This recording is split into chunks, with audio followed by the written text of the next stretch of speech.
Hi, my name is Dr. Gray from Animal Medical Hospital, and I'm one of the veterinarians on staff here. I wanted to talk to you a little bit about summer and how to keep your pets safe. Down south, we're used to these 90+ degrees days, and that humidity can be really tough on our pets. Certain breeds are predisposed to certain health issues in this weather. Those include the brachycephalic dogs, or as you commonly know them as, the bulldogs, pugs, all the flat-faced dogs.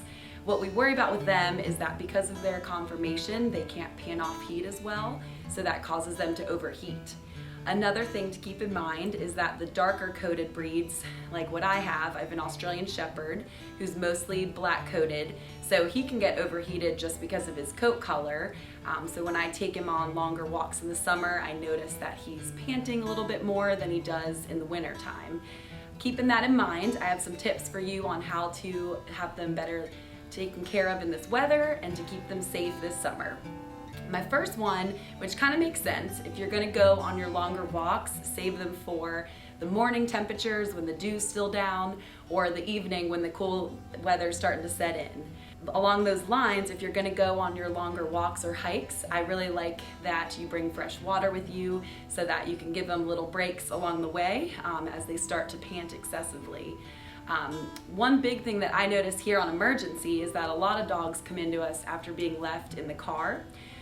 We have to remember that our cars can easily rise above 115 degrees even if you just run inside for 15 minutes.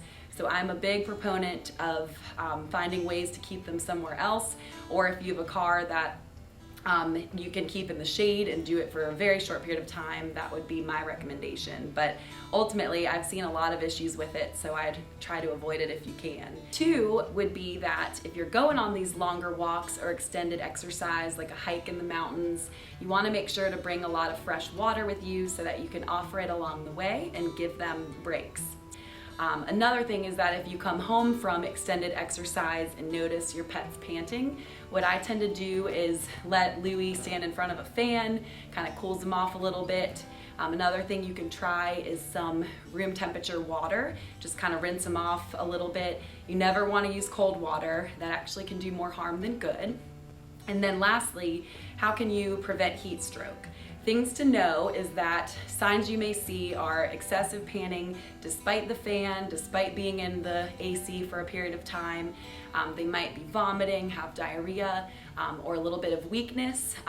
If you notice their mentation changing at all, they're just acting out of it, those are all signs of heat stroke. So if you see those, I recommend you call in your local vet and rushing them in as soon as you can to be seen. And all I want to do is have you have an enjoyable and safe summer and have a fun time with your pet. If you have any questions or concerns, please give us a call or your local emergency vet. Take care. Happy summer.